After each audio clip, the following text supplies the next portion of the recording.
más o menos en esto de la administración de empresas? Ok, he trabajado en lo que es el área de marketing, he trabajado en una empresa que se llama Mormay, Action Sport Retailer de México, con referente a lo que es el área de mercadotecnia, distribución, almacén.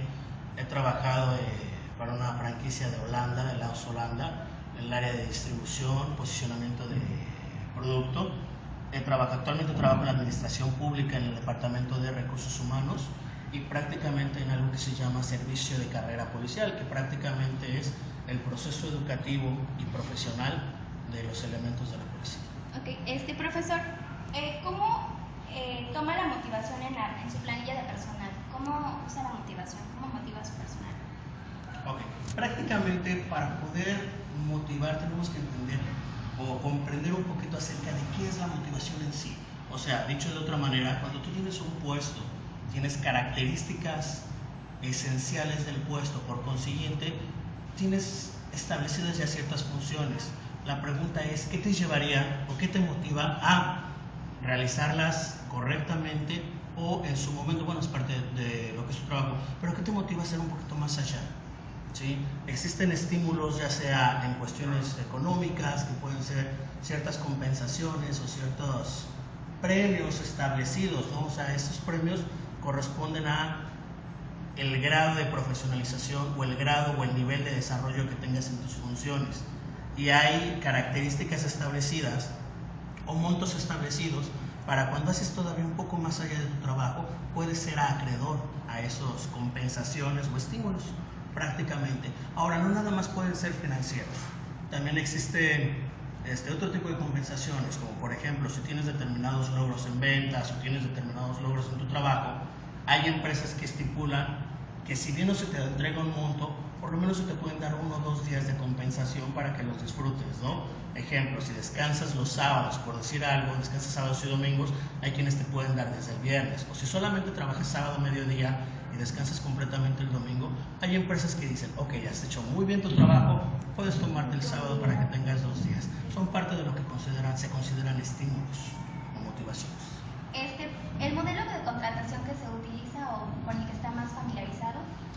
Ok, existen el área de reclutamiento o existen áreas de reclutamiento que prácticamente se basan en el perfil que debe tener la persona para determinado puesto. Como ustedes saben, existe el puesto como tal, como ya lo habíamos mencionado, sus características, sus funciones, pero también viene un perfil. Ejemplo, y yo podría hacer la pregunta, ¿qué perfil debe tener una persona que se encarga de la administración de una empresa? O en este caso, ¿qué perfil debe tener una persona que se encarga prácticamente de la administración de una escuela? ¿No? Si viene una persona que tiene una ingeniería en agronomía, no podría decir que no tiene la capacidad o las habilidades suficientes para poder dirigir una escuela. Pero la pregunta es, ¿qué personas o qué características debe tener o qué perfil debe de cubrir una persona?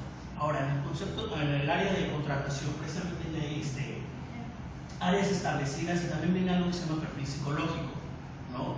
Bueno, ustedes saben, ¿no? ¿Cuál es el perfil psicológico que debe de tener una persona? El cual nos dice muchísimo. Está estudiado también que el perfil psicológico, como ustedes saben, determina mucho el comportamiento de ese día, pero también te dice ciertos patrones. ¿Qué patrones psicológicos debo de tener para que la persona pueda funcionar en la empresa? Hablando de escuelas, pero que me extienda tantito, ¿no? Por ejemplo, en una primaria o en un kinder, ¿es el mismo perfil psicológico que debe tener una persona para una universidad o una preparatoria? Muy probablemente tiene que tener otras consideraciones, ¿no? Otras personalidad, habilidades, ¿no? Entonces prácticamente eso pues ya está establecido, viene la persona que es un psicólogo, o se espera que sea un psicólogo, que es lo ideal, para que pueda determinar todas estas pruebas. Esta es una batería completamente de pruebas, el cual le va a determinar si es apto o no para el puesto. Profesor, ¿algunos cursos a los que haya asistido o haya usted impartido? Sí,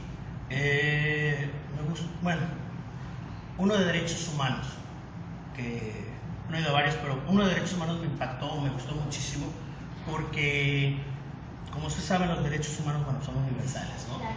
Y las constituciones se encargan, por decirlo de algún modo, de bajar esos derechos al orden de cada país y así sucesivamente. En el cuestión práctico de educación, si ustedes saben o como ustedes han escuchado, la educación es un derecho universal, ¿no? Por consiguiente, nuestra Constitución nos dice, el artículo 3 nos habla de educación, y así tenemos también la Ley de Educación que nos establece un poquito más de detalles conforme a este derecho universal. Entonces, prácticamente, bueno, este curso me gustó mucho, y en la cuestión personal, independientemente del puesto, uno debe tener los cursos y las capacitaciones pertinentes al puesto. ¿A qué me refiero? A que si tú estás en el área administrativa o directiva de un colegio, deberías, o lo ideal es que tengas cursos o se te promocione a cursos para el manejo gerencial de una institución educativa.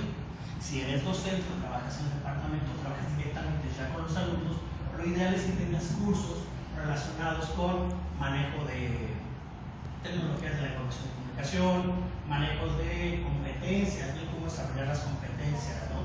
Es parte del nuevo modelo que hay, ¿no? Entonces, los cursos y los programas, talleres, seminarios deben de estar enfocados también, uno, de manera general a todo lo que es el ramo de la escuela, y dos, a las necesidades particulares de cada puesto.